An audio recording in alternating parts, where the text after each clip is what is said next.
welcome to today's edition of Pegasus Test. On today's edition, we're covering Desert Brutality 2021, Stage 1, the Highland Games. Now before we get started and get into what we did on the stage, I want to speak to the squads and the participants of Desert Brutality 2021. There's an old saying that says your squad can make or break your match, and you guys on Squad 3 were awesome and you definitely made the match.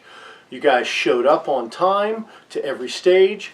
You guys showed up prepared and ready to go. And as someone who was assisting the ROs on most stages, you know, as soon as I called out a firing order, we never had to wait on anybody. As soon as one shooter completed, the shooter on deck was ready to go. The shooter in the deep hole, in the hole, if he wasn't already ready, he was in the process of getting ready. And it kept for a very smooth flow that made sure that as we got done with our stage, we were ahead of time and we were going to the next stage with more than enough time to be there and to be ready. And matter of fact, we were so good about this that we actually ended up finishing the match about 3 to 4 hours earlier than planned.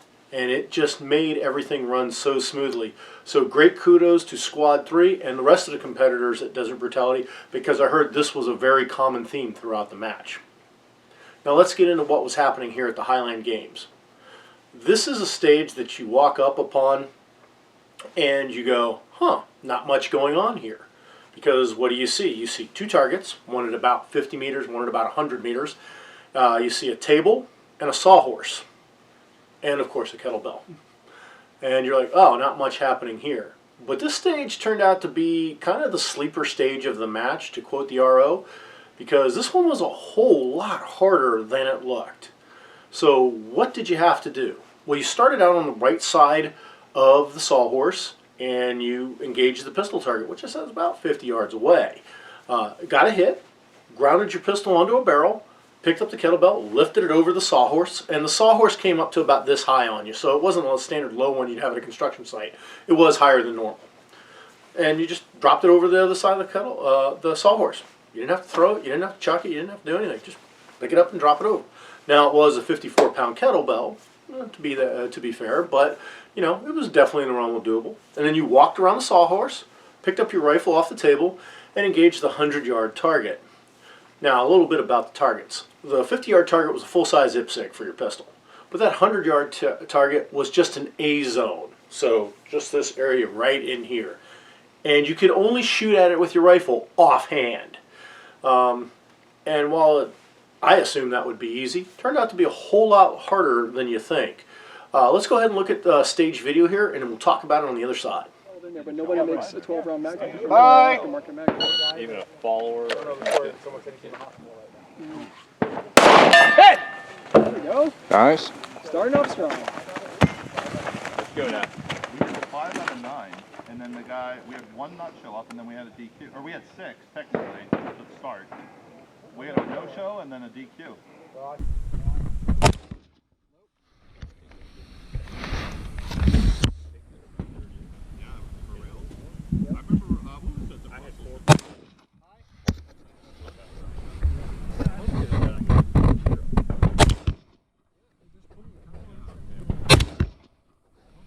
Just right of it. But boy, flipped out. I feel like it's catch it range. You never know. Hit! Personal something, you know, the day before. Yeah. You got to prep stuff so far in advance. Yeah, you gotta prep stuff so far in advance. We've been prepping since when.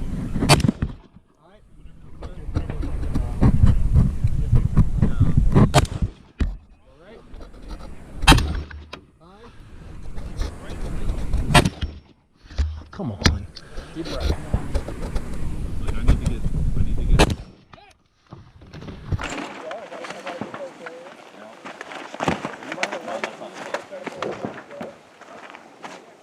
I've had the place. I had this.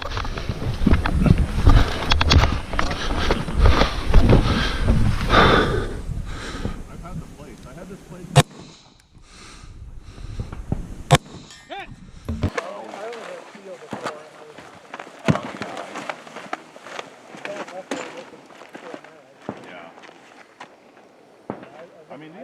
I'm running level. I'm wearing level 4s. These are RMA level 4s.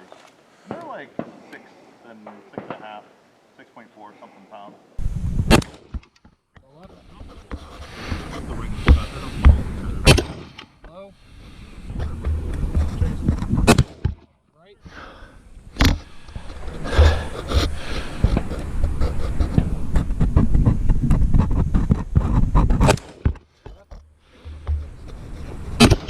High.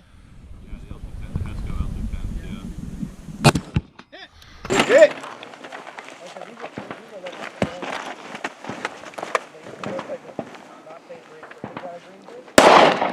But I'm like, if I got enough. Hit.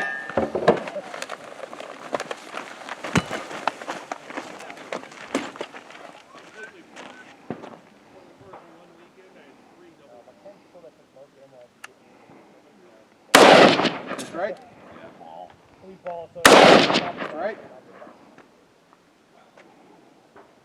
Oh, I don't know. Nope. Dan was going to bring a ton of 193. Time. All right, that was my run. A bit disappointing. Took 3 penalties on that. And the reason I took 3 penalties is I was making my 4th rifle shot, timed out, and that prevented me from going to get my 5th pistol and my 5th rifle. Very frustrating. Frustrating in the fact that I should have been able to collect those shots. Each of the rifle targets presentations took too many rounds to get. Didn't get it in enough, didn't get it before time ran out. Very frustrating because that's a shot I should be able to make. I know I have been making it, so I blame nobody but myself for it. But it does go to show how things get tougher. You know, that kettlebell, while I was lifting it with no problem, some of the other competitors did have trouble with it. Like I know a couple of the female competitors were very petite, and that kettlebell was literally half their body mass. They struggled to get it over. And while it didn't feel that bad to me, there was a cumulative effect because each time you lifted this over, you're putting strain. I'm picking up an M16A4 clone, and there's a lot of weight there. And then all of a sudden, keeping that, getting the chevron onto the target became really difficult. And so many times I'd squeeze that trigger when I was on target and just didn't get the hit. And it just took entirely too much time. I did speak to the RO after the match, and he told me that only about 40% completed this. Which, that makes sense because that's what I saw in my squad. We had about 40% complete the drill, and the rest of us did not. The squad did better than I did on this, and kudos to them. But this was a great stage, a challenging stage, and a deceptive stage because you're thinking like, oh, I'm walking one side of the sawhorse to the other. The farthest target's only 100 meters away. How hard could it be? And it turns out it was a whole lot harder than it looked. We hope you find this coverage of Desert Brutality helpful and informative. Please comment, like, and subscribe, and tune in tomorrow for Day 2.